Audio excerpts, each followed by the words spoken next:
Behavior Support Plan. A behavior support plan is designed based on the results of a functional behavioral assessment, an FBA.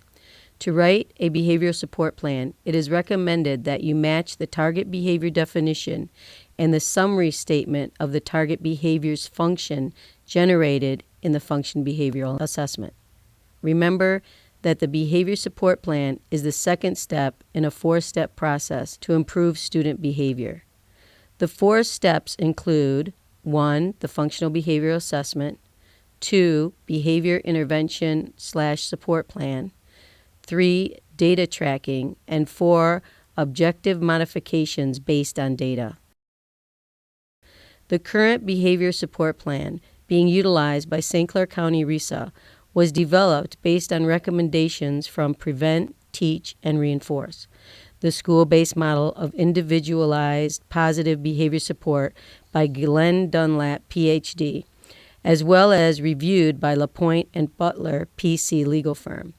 They recommended that the most legally defensible behavior support plans include the specific target behavior, proactive strategies, who will teach and how will they teach the replacement behavior, reactive strategies, data collection method, a crisis intervention plan when necessary, and the next date to review the behavior support plan.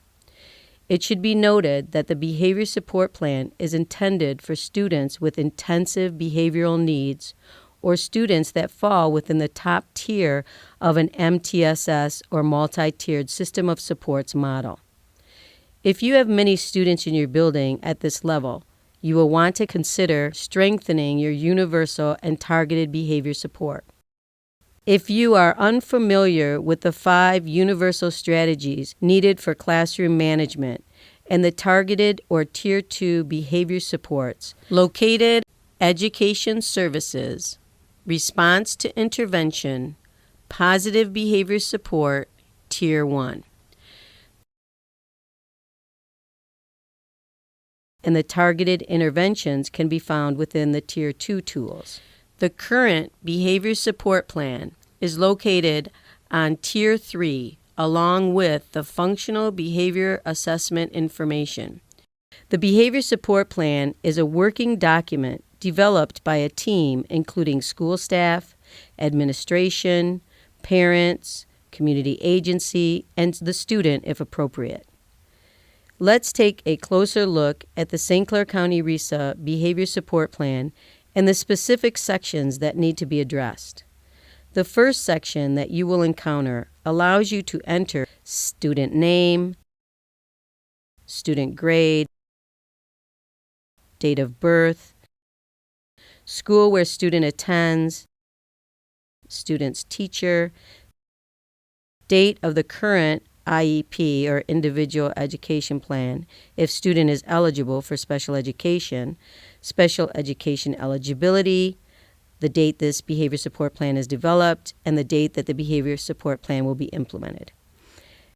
After the identifying information has been entered, you will come to the section that will need the information transferred directly from the student's functional behavioral assessment, specifically the summary statement and the baseline data of the problem behavior.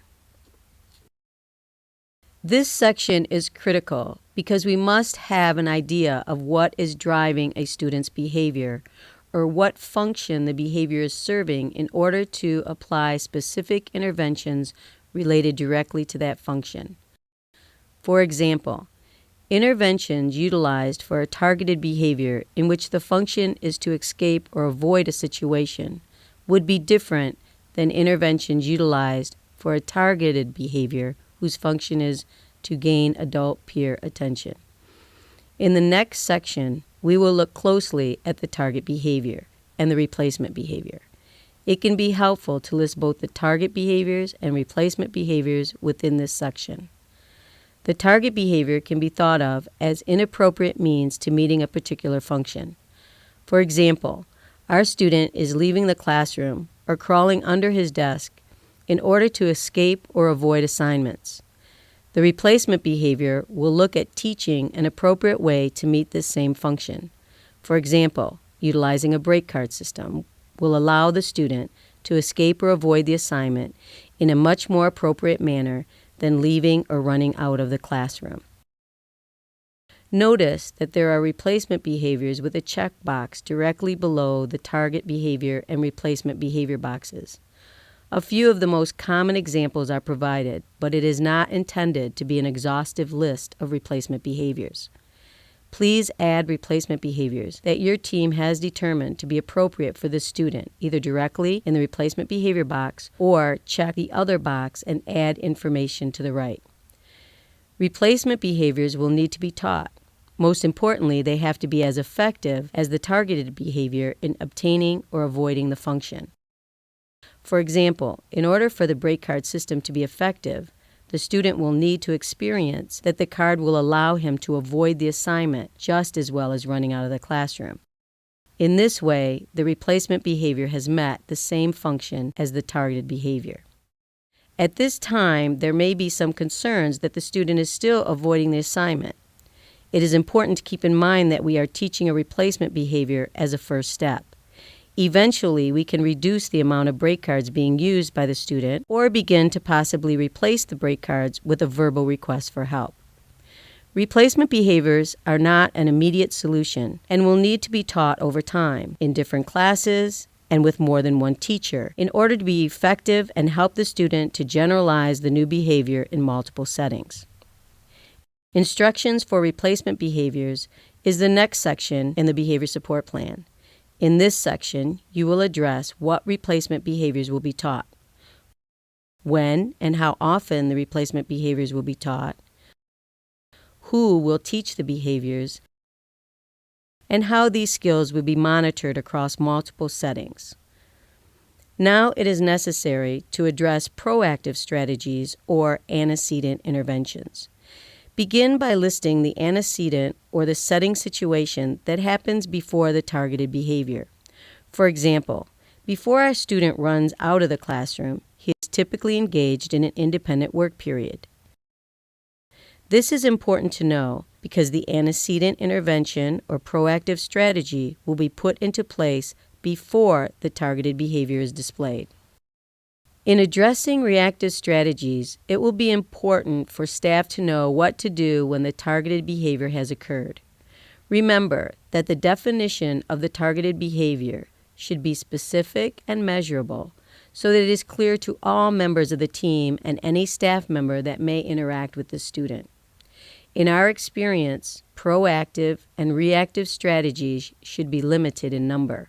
The more manageable the proactive and reactive strategies are, the more consistently they will be implemented.